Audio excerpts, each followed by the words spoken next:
The following program contains the opinions of the host, guests, and call-in participants. These do not necessarily represent the views of this show's distributors or sponsors. This program may contain obscene, profane, or otherwise objectionable language. Viewer discretion is advised.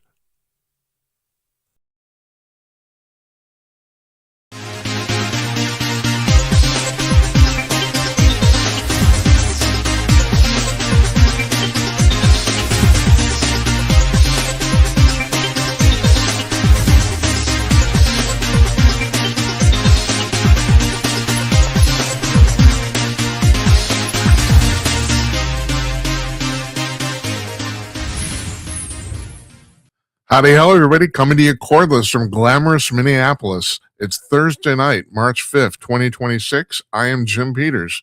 Welcome to another edition of Jim Peters at Night. This is episode number 321. 321, if you're keeping score at home. And I was just waiting for the theme music to finish that. I'm thinking, God, it's just like Hollywood, except it isn't. All right, so what do we got going on tonight? Well, we're supposed to have a guest tonight. And I'll just mention his name because he's going to be back. We're rescheduling him, Robert Bork Jr. He is the son of Robert Bork, the gentleman in the 1980s who was almost but wasn't nominated to the Supreme Court. Very famous story. And he's written a fantastic book. And he was supposed to be on tonight, but he called this afternoon and said he couldn't do it. So what are we to do? Well, normally we try to book another guest, but it was really short notice. And I've explained this before. We are now taping all the interviews in the afternoon, mostly for technical reasons. People have way too much trouble connecting, and I want to bore you doing it live. As a matter of fact, okay, so we've been doing this 2.5 years now, 321 shows. When we started out, the show was completely live. It was basically like radio with a picture. And as it evolved, we ended up taping the interviews and doing the rest of the show live. And December, we finally realized, well, if you're going to do this, if I'm going to do the snooze news afterwards, there's no real reason we should do that live either. So I started taping that too. We taped that about an hour or two before we actually go on the air. So it's still, and the interviews we do in the afternoon, we need, like a regular network talk show, we need to keep it current. So, 5 hours basically doesn't really screw anything up usually. There's exceptions to that, but and also I can always go on the air live if I want at 9 o'clock. But anyway, my point is, until in the last 2-3 months, we've been doing the whole show basically we're live on tape. So it's 2 o'clock in the afternoon and I told Kimberly's, and she says, well, I got to go take my kid to the doctor, and screw it. We'll just do this. So I thought, okay, we haven't done a live show for a while. I've been taking calls. See that down here? See that down here right there? You can call in tonight. We're taking calls all night long. I'm going to blab and you're going to call in. The number is 325-CALL-JIM. That's 325-225-5546. Those are your old timers. No, we also have a text message thing. I have not fired it up because I want you to call in. That's the reason. So we're going to schedule Robert Bork for next week. Wednesday or Thursday is the plan right now. We have 2 amazing guests coming up on Monday and Tuesday. On Monday, Ken Abramowitz is going to be with us. He's a managing partner of NGN Capital, which is a venture capital fund worldwide. And he is the proprietor of the news website blog, SaveTheWest.com. But what he's really done is he's written a book called The Multi-Fund. Jesus, Jim. God. Are you going to be in broadcasting or not? I used to be really slick at this. I think part of the problem is there's so much damn information in my head, I can't keep it straight. Yeah, that sounds like a good excuse. Let's go with that. His book is called The Multi-Front War, Defending America from Political Islam, Russia, China, Pandemics, and Racial Strife. That's a mouthful. If I was the publisher, I would have cut that off, but whatever. That's going to be a fantastic discussion right there. And on Tuesday, now this is really amazing. Tuesday, John O'Connor's joining us. So you don't know his name, but do you remember Deep Throat from the Watergate scandal in the 1970s? Well, John O'Connor represented Deep Throat, who turned out to be Mark Felt, who was a former FBI agent, was turned. He admitted at the age of 91, 4 years before he died, that he was actually deep throat. John O'Connor was his lawyer and represented him in that. And basically, his job was basically to keep him, secret. O'Connor alleges that far from the Washington Post breaking that story, they actually helped cover it up. He says it's the exact opposite of what most people think. And his book is called, and his book just came out. It's called Postgate: How the Washington Post Betrayed Deep Throat, Covered Up Watergate, and Began Today's Partisan Advocacy Journalism. So yeah, this is just a fascinating conversation. I had another, Robert Tannenbaum came on. He was the assistant attorney for the Watergate, not the original. No, I'm sorry, not Watergate, the JFK assassination, and not the original Warren Commission in '65.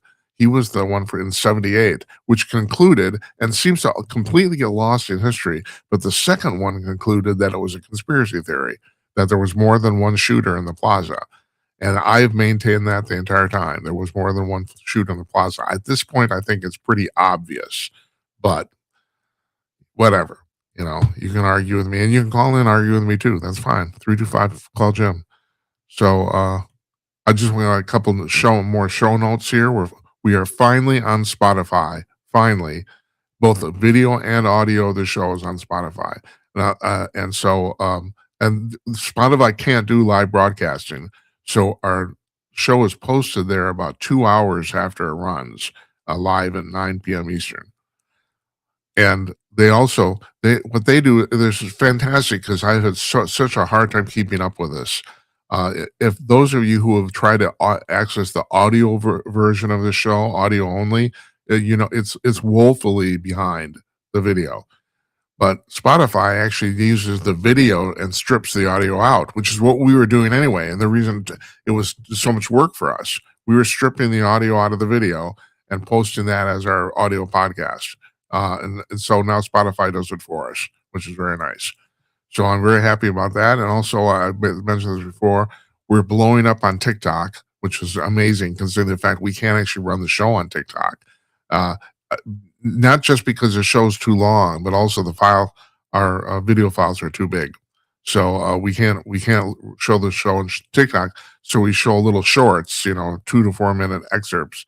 But some of them get tens of thousands of views. It's really amazing, and we don't even show the show. Matter of fact, right now, because I'm fairly new in TikTok, we don't even have a link up to the show. We can't post a link until you hit a certain number of followers. So that's pretty kind of amazing. But yeah, people are watching the shorts, and God bless them. Thank you very much. And finally, I just thought I'd mention this, so I'm going through Breitbart today for the news, as I often do. So here's my deal here. I check, why do I know? I get this constantly from my friends who are always calling me and says, how do you know so much stuff? Like, what news sources are you looking at? Well, here's the deal. This is the difference between you and I. I look at there's about 100 different news sources a week I check. Not a day, a week, because no man could do that. So about half a dozen of them I check every single day. Then I got another 95, 90 or so that I check once a week. And a lot of those are blogs that don't really update much more than that anyway. So that works out all right. But I'm on Breitbart today, and I see an ad. They're customizing their ads for me, little old me who's sitting in my underwear in Minneapolis. And they have an ad up for Foghat and Nazareth, the two rock bands, being at the Treasure Island Casino here in the Twin Cities on May 8th. And thank you. I just, and I bring this up because I used to be in the music business, and I know this, and you might not know this, but these bands from the 70s and 80s, most of them are making way more money now than they did in their heyday, just because of the way the music business has changed. Now they have to tour constantly. That's where they're making their money, but they're making way more money off of personal appearances than they used to, and it actually makes up for the amount of money that they're losing on record sales or whatever, streaming or whatever you want to call it. There's no real record sales anymore. I mean, the way this has been explained to me, and I have a little bit of experience in this personally, but basically, everybody makes $68 a month except for Taylor Swift, who makes millions. That's basically the way it works. Or, or Bruce Springsteen or 12 other people. They're making millions of dollars a month and everybody else makes 68 bucks. That's basically the way it works. So, but I just thought it was kind of hilarious. Foghat and Nazareth, man. God bless them, Not my cup of tea. So come give me a call. 325, call Jim right down there. It's on the bottom of the screen there. 325 225 5546. And yeah, I can say that we're on the bottom of the screen because there is no live audio only broadcasting of the show. It's only live audio, it's only live video. And I have always considered this a video program and not an audio program, even though I'm just sitting here yakking and we talk to people and they yak. It's a talk show, and it's like it plays perfectly fine on audio. You hardly ever need the picture, but there it is. So, and until you call in, I'm going to talk here. That's because that's what I do. So the Iran war is going on. It's in its 5th day. The technology involved here is amazing. The Department of War has released now how they bombed those the head of basically what was the capital of Iran in Tehran and killed those 48 people who were the top 48 people in the government, killed them in one fell swoop. It turns out they have a rocket that they launch it from an airplane, but it goes out into space. so in space, for those of you who don't know, the definition of space is anything 62 miles above the Earth. Once you pass that threshold, you're in space, which is exactly the threshold that Jeff Bezos uses to send up all those wacky female astronauts. They go up 65 miles, so they're in space. Got it? Okay, so we have a rocket that we launch from a fighter jet, but the rocket goes up into space and then comes back down, straight down. But the reason they do that is because it goes into space, basically it's untrackable by any radar. So once it starts going down, it's too late and nothing picks it up, nothing. So these guys are sitting in their room there talking about business, and all of a sudden they're dead. And the whole place is blown up. And nobody knows. There's no warning, nothing. There's no sound, nothing. The rocket just hits the earth and they're dead. It's pretty freaking amazing, isn't it? And then they're also released the fact that we are stopping a lot of their ballistic missiles because of radar that we have in space. We have satellites in space that can pick these things up now when they're launched. Excuse me. And we can launch the suitable deterrent. And then we have laser guided weapons. We have actually that just send out a laser beam with intense heat that basically melts stuff and blows it up. We have that too. The amazing thing about those things is that, and you never think about this, but you think about it now. First of all, they're insanely cheap to run. I understand that one blast out of one of those laser rockets costs us about $5 because it's literally just electricity, nothing else. And secondly, you have an unlimited supply of inventory. You don't have to wait for the bomb maker to make more bombs. You can fire that laser until the cows come home, and it's just and so I'm reading today at various outlets, and people are saying, well, actually, the Department of War is saying this, and the Israelis too, and the Israeli technology not only rivals ours, they might even have a little better. It's pretty incredible what they have going on. I mean, Hegseth isn't kidding when he says that the two of us together are the single greatest fighting force the world's ever seen. And he's right. That's really true. I mean, you're talking about the two most technologically advanced armies on the planet. And that includes Russia and China. But, Russia, Jonathan Lockwood comes on here regularly. He's kind of a guy, the Ukraine guy, and talks about the Russian army, about the fact that they're wildly overrated. And I've heard other people, now I've had other guests on from the U.S. military and ran that by them. They all say the same thing. Jonathan points to the fact that it's 2026 and the Russian army is still using donkeys. And he's not kidding. They are. These people have not entered really entered the 21st century. The Chinese have, but still, they have a problem because they have a cultural problem because they because there's no freedom there. There's also no freedom of thought, and they don't come up with anything. They basically get their technology from stealing ours, and they do that, and they're very good at it.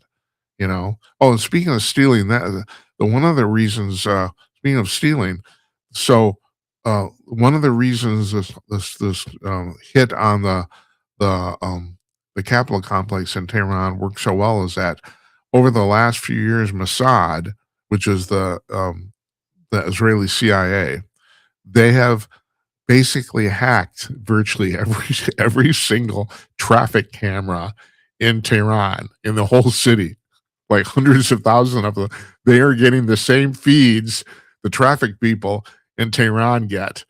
So because of that, they not only and so the God, I don't even know how the freaking the Iranians exist. I don't understand. So they finally figured out that Mossad was tracking their cell phones. So they they told all the people, high level people in the government, all of them, they couldn't use a cell phone at all. Couldn't use one. Okay, fine, but but they let their drivers use them. And so they all have drivers because they all have limousines. And so they ended okay, we'll just track the drivers, which of course they knew where everyone was going, you know? It's just like you didn't figure that out. The drivers had telephones. So they said they actually knew the schedules of not every single driver and every single person the drivers were driving around. They knew their home addresses, they knew their schedules. They said they were just waiting for just the right moment where all these 48 people happened to be in the same room at once. And they figured out it was Saturday. And they launched the bomb from space. Here you go. And so now, as of today, we have sunk 20 Iranian ships. One was sunk by submarine, which is the first time that's happened in warfare in the United States since World War II, 81 years ago. Another one, well, this one wasn't sunk. One of the warships, Iranian warships, pulled into a port in Sri Lanka and surrendered. They didn't know how to surrender to the Americans in open waters, so they went to Sri Lanka and said, "Look, we're giving up. Here we go." You know, so I don't expect this to last this long. I don't. Trump says they're ahead of schedule, and I believe them. Because the problem is, for years and years and years, the Iranians have talked about how damn fearsome they are. It was all bullshit. It was complete bullshit. They have nothing. They don't have anything. Now we have to act with haste here because they do have enough material if they get their shit together to make a nuclear bomb. They do. By their own admission and by our intelligence, they have enough uranium to probably make about 10 nuclear bombs. But it hasn't been processed yet. So that's the thing. We have to make certain they don't have the ability to process this uranium. Because it only takes one of those bombs to wreak absolute havoc. I don't need to tell you that. I mean, my fear is, and a lot of other people, that they don't have a ballistic missile that will reach the United States yet. And at this point, I don't think they ever will have one. I think that will take care of permanently. But it doesn't take many people to refine uranium. And the next thing you know, Tel Aviv's been blown up, the entire city. It's terrible. And this is exactly the reason. And I was talking about this last night. This is the exact reason we're doing this, because they would have done this sooner or later. As soon as they had that bomb, they would have dropped on Israel, because this entire regime exists solely to wipe Israel and the United States off the map. That's all they've ever talked about. That's all they don't give a damn about their people, not a damn. And it's, in that sense, they're kind of like Hamas too. I mean, Hamas was using hospitals as shields for their own covert activities. They don't care about people at all. Or at least their own citizens, anyway. I mean, I suppose that you can make an argument they're not supposed to care about their enemies, but they don't care about their friends either. So now they've been dropping bombs or launching missiles willy-nilly in all sorts of other countries in the Middle East, and some of those countries were their friends, and now they're so pissed off that basically everybody's turned against them. So it's going to be very interesting to see how this plays out. Supposedly, you've probably heard this, that they had their assembly of experts, which is kind of their conclave of cardinals that picks the Pope, you know. In this case, the Pope is the supreme leader. So there is, um, not democratic, but there is a legislative body and not arrangement, let's say arrangement. Okay, I can't think of it. I'm thinking right now. In Iran, a legal body that runs the country, but the supreme leader is by law or whatever has to be a theocrat, has to be a religious person. So the country is run on a religious ideology because the top person has to be a religious person. And now they're having a hard time finding because we killed so many of these people that were in line for this. I mean, Trump has kind of half joked about this, but it's true. So the person they think they've nominated is Khomeini's second son. Name is it Mangami or something like that? I can't even remember. But the real weird thing is, there's a lot of people who wonder if this guy's alive. They might be just using this as a figurehead because since this started last Saturday, no one's seen him, and they're wondering if he got killed in the bombing of the Capitol too. So, and not to mention the fact that also a lot of people are in the country running the government are against him because he does not have the credentials of the religious credentials that would normally be needed for this position. So, I don't know. Let's just say it doesn't look good for them. Okay, let's just say that. The one thing that has been brought up in this whole thing, which is really important, and no one seems to mention this, is the fact that the reason this all started, it wasn't, there's protests in the streets in Iran. This is like going back a month ago. And you're saying, well, that just happens on a regular basis, and it kind of does. But time was different because what kind of got lost here, and it wasn't originally reported, but this really bears mentioning, that is, the Iranian economy is completely collapsed. Their currency, the real, is worthless. It's basically right now, it's like you need a barrel full of real to buy a loaf of bread. It's kind of like it wasn't in Germany in 1920. And the reason people started protesting is because they literally didn't have jobs to go to, or they did, but they're not going to get paid. So why go to a job if you're not going to get it paid? What is the point? And this is still true. There's no money in the country. So, I mean, even if somehow the regime managed to regain power here, they've got to solve this problem. And the only way they can do it is with outside money. That's no, they've and once again, you're talking about. In fact, there's a poll that just came out today about the fact that once again about socialism versus capitalism in the United States. 53% of people in the United States favor socialism. 47%, no, capitalism. 47% favor socialism. It's almost 50-50, and that's nuts because socialism doesn't work. And I have friends who talk to me about my liberal friends constantly, saying, "Well, it's like we just have to come to terms with the fact this capitalism thing has failed." No, it hasn't. Well, okay, but let's put it. Everything's relative. Even if it has failed, socialism has failed more. And I keep saying this. The problem, it capitalism is a highly flawed system. There's no doubt about that. But it's still less flawed than all the rest of them. The rest of them actually don't work. At least capitalism works to some extent because it's the only economic system that man has ever derived that actually creates money. And I'm not going to sit here and give you a 1 hour lecture on economics and how that works, but it does. Every other system basically spends money until you run out of it and does not create any more. But capitalism actually creates money, which is the reason it sustains itself. And the most of the people who are supporting capitalism in the United States are younger, and they've been brainwashed in school. Yes, this is what your tax dollars are going to. The fact that these kids have been talked about the fact that capitalism is bad, and especially the fact that it doesn't work. And this really needs to be brought out. Capitalism has gotten more people out of poverty than anything the humanity's ever done. Include, That's the thing about socialism. Okay, we're gonna get people out of poverty. It doesn't work. It simply doesn't work. And we have 120 years of people trying it, at least, to prove that. It's never worked in any instance. Venezuela went from the single most wealthy country in South America to people eating their pets in like 5 years under socialism. And yeah, the problem is, and it's true, not everybody's wealthy. Yeah, and this is the thing, this is the other thing. We got this thing about, people talking about equity in the United States, that we're going to make everything equal. No, you're not. People are not equal, period. That's just all there's to it. You have to come to terms with that. Some people are smarter than others. Some people are more resourceful. Some people just work harder.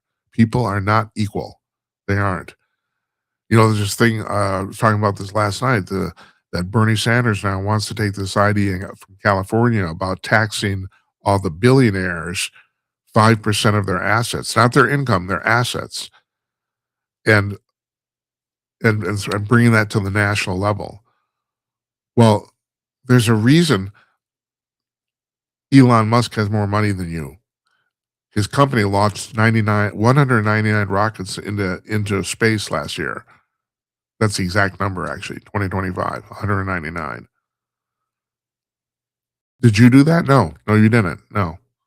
No, matter of fact, no one else on the planet's done that. Not even, here's the amazing thing, not even the federal government, not even the American government, which used to be the gold standard of space exploration. They can't even get a goddamn rocket off to orbit the moon. We haven't been back there in supposedly over 50 years. I say supposedly because I have this theory that the military's been going the entire time. But it's that speculation on my part. Well, officially, we have not been to the moon in 53 years.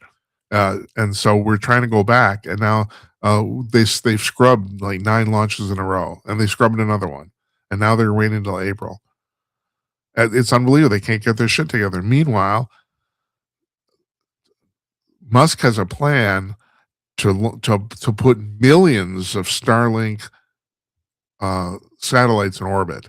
And the reason he can put millions of them is because satellites are about the size of a softball. They're very, very small, or a Rubik's cube. That's what they're being compared to. They're that small. You basically can hold one in your hand, and because of that, they don't need any power. They don't need any propellant, or they don't need any fuel because they don't need to be re-aimed. Because if you lose a few, it's no big deal if you've launched a million of them. Right now, I think with every launch, they put 5,000 up into orbit, if I'm right. The real problem is we got a whole bunch of crap in orbit. I mean, it's unbelievable. If I'm right, they track everything of the size of a large bolt or bigger. Some of it's just junk. At some point, we're gonna have to send garbage crews up there and start collecting stuff. There's no doubt about that. I mean, it's gonna get to the point where basically you won't be able to maneuver up there, because there's only so many longitudinal orbits that are usable, at different altitudes from if you're going to measure it from the surface of the Earth. So, at any rate, moral of the story: socialism doesn't work. Just don't even take my word for it. Just go out and check if you want to do some homework. Kristi Noem was fired from the Department of Homeland Security today. Um, I try to give the crew of the Trump administration, I try to give them a chance, basically, or this might have been the right thing to do. It might have, and well, first of all, and I understand what was he was reticent to do it. That'd be Trump. On paper, statistically, this woman was unbelievably successful. I mean, what okay, so the figure is 2.2 million people so far have self-deported from the United States. That's about 1/3 of the total that Biden let no, about 1/5, excuse me, that he let in over the course of 4 years. So 20% of those people actually voluntarily left. And here's the amazing thing. I don't have a figure on this. Some of them didn't even take the money. It depends on when you left, but the incentive to leave, they were paying everybody. And besides the fact the trip was free, and here's the real big incentive, is the fact that if you did this, you could legally come back to the United States. And not only that, you were actually stuck on a list. So, so you actually you could at some point you can come back, and no questions, no harm, no foul. And I think that's why a lot of these people did this, because they know eventually they're going to be able to do this. So you get a free trip to wherever you want to go. You get to come back legally, and any you were offered anywhere from $1,000 to $2,500, basically payment to go. And I don't know what percentage it was, but amazingly, some people didn't even take the money. They just wanted to get out. So there's that. That they've arrested and deported almost 700,000 confirmed criminals that were let in. 700,000 in 1 year. You know, and so, I'm sitting here in Minneapolis and we have it's not even that we had these riots, what's gotten lost in the news cycle because of all the other news. They're still going on. There's still people showing up at the Whipple building, as far as I know, virtually every day. You know, 2 to 400 of them, I think. And what also got lost in this thing is that other than a few street protests, which went into the thousands, generally the people protesting here has been about 400 people. And there's a couple of people on camera who admitted they were getting paid to do it. So but the reason I'm bringing all this up is because, yes, on paper, Nome was spectacularly successful. Now, the thing apparently that pissed Trump off, the final straw, is that she said under oath during one of these hearings in the last couple of days that Trump okayed her $200 million ad campaign with her on a horse in front of Mount Rushmore. I saw these ads and I was looking at these ads and what the hell are they paying money for this? But she says that ads was a huge contributing factor of people signing up to voluntarily leave. And if that's the case, if that's true, then it was well worth the money. And that is her position. But I guess she said Trump signed off on it personally, and he didn't know at all. And he said that pissed the hell out of him because she basically lied under oath. So, and then there's this whole thing about the fact she's having this affair with this Kerry Lewandowski guy. It's so obviously public at this point that she made him a special employee of the United States government, and there's certain things that go along with that, like you don't have to be cleared by anybody, but you can only work for a certain amount of time, and it's like there's certain conditions. But anyway, he's been getting paid underneath that, and supposedly, basically, not only did he become her lackey, but he was basically barking orders for her. I don't know. Everyone said this was an uncomfortable situation. She treated people badly, and but she did lie under oath, and okay, screw that. You're out of here, and so she is. Now, Mark Wayne Mullen is going to take her place, and he's a senator. I didn't actually write this down from where. I can't remember what state he's from. I didn't know this. He used to be a professional MMA fighter. I did not know that. And on top of that, too, he's half Native American. He's a Native American person. And so that's actually, in that sense, in terms of the checking the boxes, he's actually a fantastic person to put in this position. Everyone thinks he's going to do a fantastic job. And I don't think he's going to have any trouble getting cleared by the Senate. I think even Democrats are going to vote for him. That's the way it looks. And the Democrats were so thrilled. I mean, everybody, Trump has gotten kudos for getting rid of Nome. And I don't know. There's a lot of people, especially considering, like I said, her track record, who stood up for her.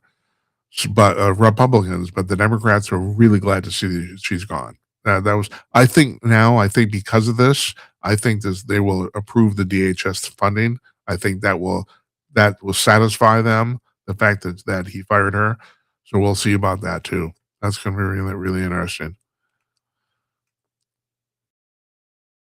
Give me a call. 325 call Jim 325-225-5546.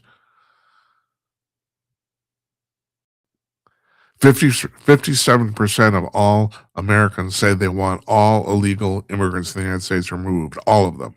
57% for all the stuff that's gone on, all these riots, all these It's unbelievable. The public has not wavered on this. They want these people gone. I'm not just talking about the criminals. I'm talking about all illegal immigrants.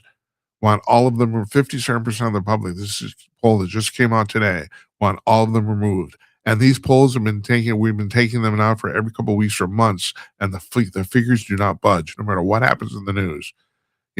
Protesters get killed here in Minneapolis. It does not matter. People want these people out. They do. I just find this really fascinating. The American press, and we'll talk to John O'Connor about this on Tuesday. This is partly what his book is about the fact that the legacy press in the United States has completely destroyed their credibility. No one believes single thing they say anymore. So you can go on the mainstream media and ABC and CBS and Barry Weiss is attempting to kind of quote unquote clean up CBS. I don't know if it's working so far. I don't know, but no one believes what these people say. It does not matter.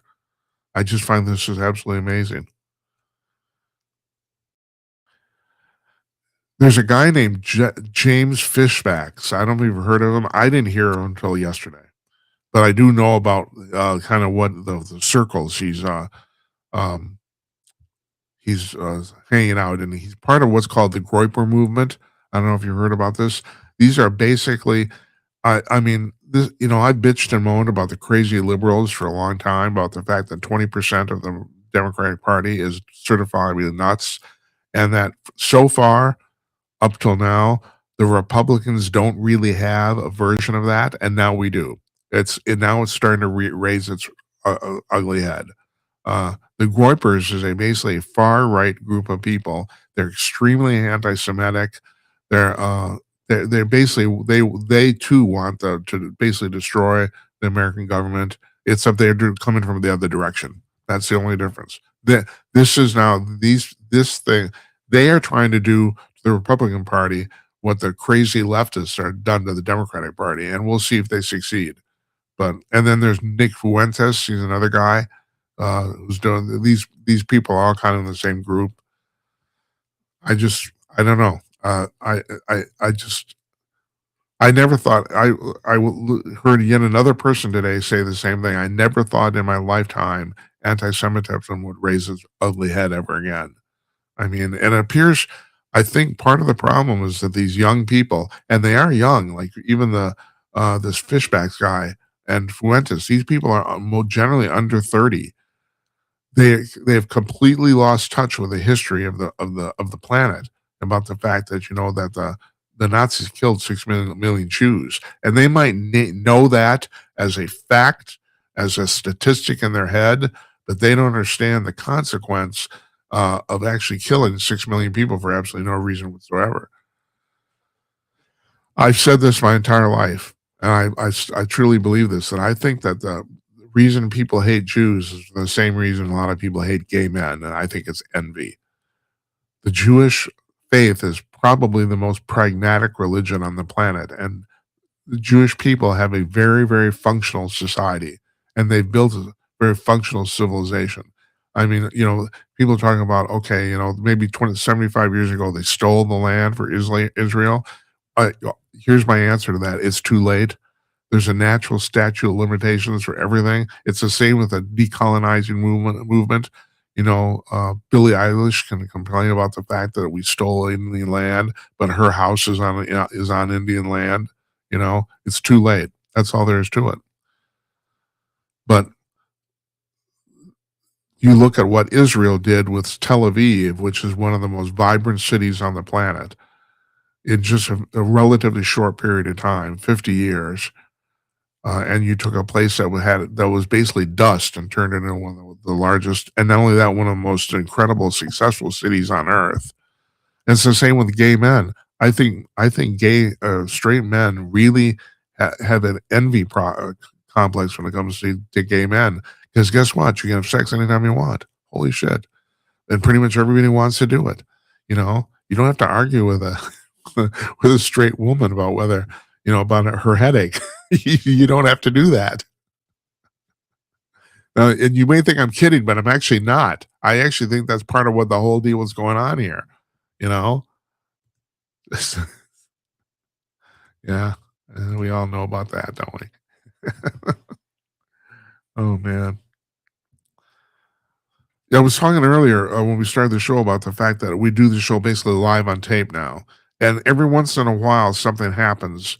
Matter of fact, since we started this a couple times, I broke into the taped version of the broadcast to do something live. I've done that, and I almost well, I didn't notice. Uh, well, this was last Thursday, I think it was a week ago. I was doing the snooze news, and we were talking about the fact that that at that point, uh, this was the Warner Brothers Discovery sale to either Paramount, CBS, or Netflix, right? Got that? You probably don't care, but the fact of the matter is that it has some ramifications for what you see and watch. And I've been saying since this started that I thought Paramount would prevail, even though they were the underdog, and even though at that point last week Warner Brothers had actually officially accepted Netflix offer, and I said no. I said Paramount's going to win, and the reason I was saying that is because simply it was just plain a better financial deal, and they got shareholders they have to answer to, and even though a lot of this dealing was based on personal animosity between people, at the end of the day, that's not going to stand. That isn't. The shareholders want their money, and I said no. Paramount's going to prevail. Well, that we did that show, that was last Thursday, and the the snooze news started at about 9 o'clock or 10 o'clock Eastern, and we taped it about 2 hours ahead of time. And just about the time our show started, 2 hours later, or an hour before we announced that, Paramount or what Warner Brothers decided they changed their mind and they accepted Paramount's deal. My prediction was right. That's my point. So anyway, I the entire time I thought this was going to happen, and it did. My prediction rate's pretty good. I keep track. The amazing thing is, it came out today that one of the reasons, this wasn't like the main reason, but one of the reasons that Paramount's or the bid to Netflix failed is because there was a there's been a problem with antitrust for this entire time regarding the fact that if Warner Brothers was sold to Netflix, it would be the single biggest entertainment conglomerate on the planet, and there was a problem with antitrust, especially in terms of releasing movies to theaters, okay? So, there was always this thing about the fact they were gonna have a hard time getting this past the federal government, who keeps track of monopolies. And so, to kind of allay these fears, Netflix sent a bunch of invited a bunch of congressmen to their offices. I think that's Los Gatos, California, if I'm right. Their headquarters. And one of the things that happened is that some of the congressmen noticed that in the public restrooms in their headquarters, in the men's room, they had tampon dispensers in the men's room, and as that was apparently too woke for a lot of these guys' tastes, and that apparently that was one of the many things they brought into their decision, which I find kind of fascinating, and also, yeah, yes, because I don't, regardless of what you think, men don't need tampons in the men's room. They don't.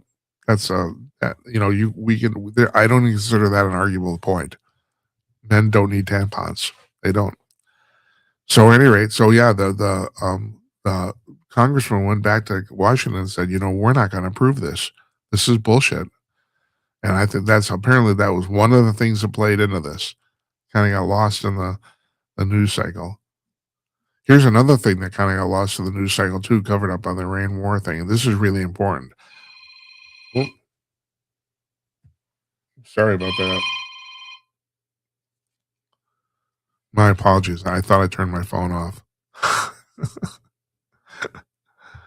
uh, the Supreme Court has ruled that a piece of art generated by artificial intelligence cannot be copyrighted because copyrights can only be issued to humans. And That was not the ruling, actually. That has been ruled previously. I don't know the circumstances of that. That didn't have anything to do with AI, but was ruled in the 1970s. There was a rule that you had to be a human to file for copyright.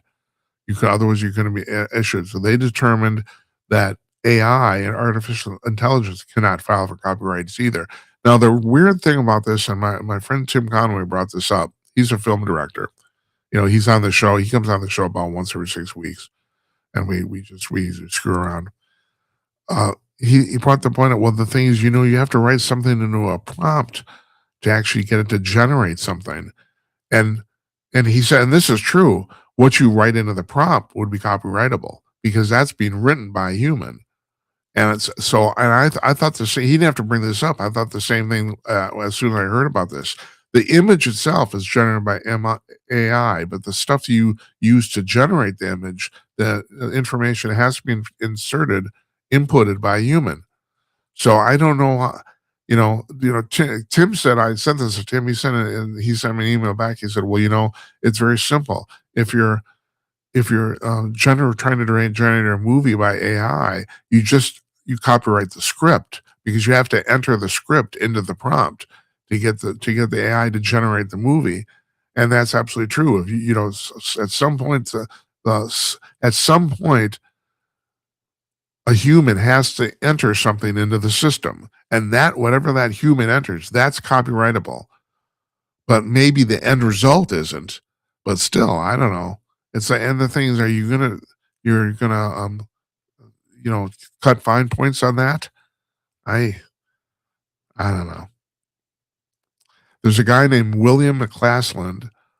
He's a former general in the U.S. Air Force. He's missing.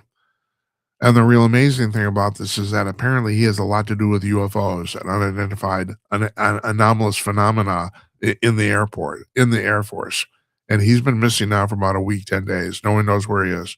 There's some thought that he might have dementia too. He's an older gentleman now. I don't know what his age is. I didn't look. I should have looked. I think he's in his 70s, but he's retired. But apparently it's been rumored for years that he has had a lot to do with the UAP phenomena in the Air Force, and people are concerned about that. Well, they should be, of course. You know,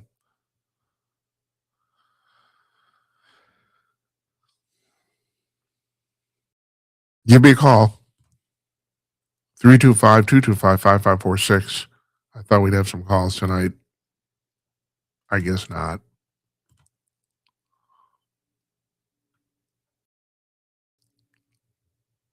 Baba Vanka, who you've probably never heard of.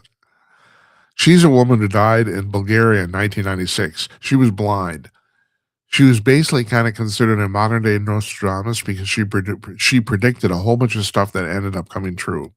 She's predicted that in 2026, this year, now she died in 1996. She died 30 years ago. She predicted this before she passed away.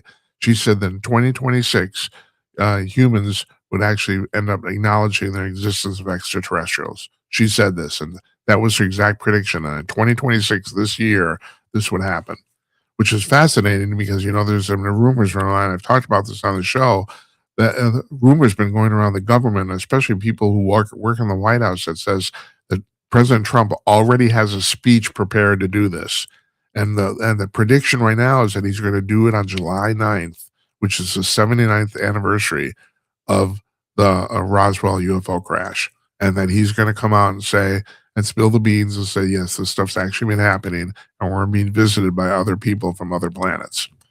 I have to tell you, I don't think he will. Not yet. I predicted he's going to do this 2 weeks before he leaves office, like in December or January of 28 or 29. That's what I think he's going to do. I don't think he's going to do it soon. But the people have said this that even Laura Trump, his daughter-in-law, she is on a podcast. She said that she's heard that he has a speech prepared. So, and she would probably know, but it'll be really interesting. It's like there's a guy named, I think his name is Gary Skittle. I think his name is. I can never remember. He's one of the many people. He's considered a whistleblower in the UAP community. He's one of these people who's he has applied for immunity from the federal government or from Congress to talk about this stuff. And he says that what he thinks is going to happen. And now, and the amazing thing is, this is actually being put into play now. He thinks the president will set up a panel or a committee to study this problem, and that the committee will come back and tell him that the extraterrestrials are here, and then he will announce it. Because Skittle says, and I think he's probably right about this, that if Trump stood up out of the clear blue and stood at a podium and said this, he would probably be mocked and ridiculed. Because, I don't have to tell you this, a lot of people don't like Trump, and they'll just say he's full of shit. And people won't believe it. But if it's referred to him, if he announces that a committee decided this, that it would probably end up, that would probably be enough credence for it to be accepted as legitimate. Excuse me.